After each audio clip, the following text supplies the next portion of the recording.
आणि तुमच्या आमच्या विकासाचे जे मूलभूत प्रश्न आहेत, जे कनेक्टिव्हिटीचे प्रश्न आहेत, ते सोडवण्याच्या ऐवजी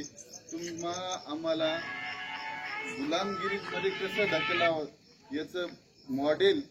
या आमदारांनी गेली 25 वर्ष करून ठेवलं। या मतदारसंघामध्ये सामाजिक वातावरण खराब करण्याचं काम या आमदारांनी करून ठेवलं आणि त्याच्यामुळे आपल्याला आगामी काळामध्ये जेव्हा इलेक्शनला सामोरं जात असताना, आता हे इलेक्शन तर असं झालं सामाजिक आणि राजकीय वातावरणामध्ये की आपल्याकडे इतके उमेदवार उभा राहिलेत, पण याच्यामध्ये आपल्याला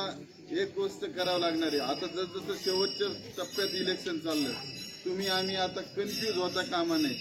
कारण तुम्ही आम्ही 70% लोक आहेत, 80% लोक आहेत की ज्यांना आपल्याला वाटतं की विद्यमान आमदार नकोय, किती 80% लोक आहेत आणि त्याचे जे काय 15-20 कर्मचारी म्हणा, काय म्हणा,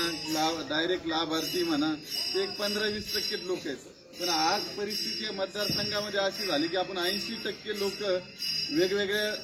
याच्यात विभागल्या गेलेले आहेत। पण आज जर सर्वात मोठा अजेंडा जर आपल्या पुढे काय असेल आणि आता शेवटच्या फेजमध्ये काय असेल, आम्ही गेली 15 दिवस झालं जसं इलेक्शनचं वातावरण लागलं, कोणत्या समाज घटकाला कुणाला दुखवण्याचं किंवा कुणाचाही समर्थक असो, कुणाचाही काय असो, आपल्या सर्वांचा विरोधक ठरलेला आहे, तो म्हणजे राजश्री। आणि अशा वेळेस तुम्ही आम्ही आता काय आपले वैचारिक समर्थन असेल काय असेल, आता तुम्हाला माहिती आहे की मतदारसंघामध्ये जर तुमचा पाहुणा असेल, रावळा असेल, कुणी असेल, फोन लावून परिस्थितीची माहिती घ्या की आज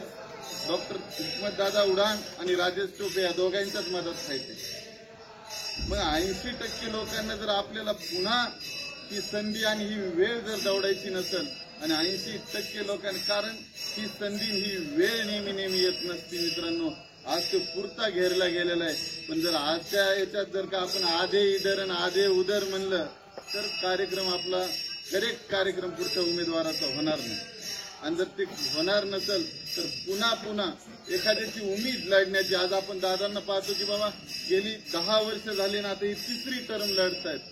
तर एखाद्या व्यवस्थेविरुद्ध सिस्टीम विरुद्ध लढायला पण एखाद्याची मर्यादा असते, सगळ्या गोष्टी असतात आणि तुम्ही आम्ही तरी या राजकीय गुलामगिरीमध्ये कवरेज टाकायचं। आणि दादाच्या रूपानं आपल्याला संधी चालून आलेली, तर या संधीचं जर आपल्याला खऱ्या अर्थानं परिवर्तनामध्ये रूपांतर करायचं असेल तर आपापली मतमतांतर बाजूला ठेवून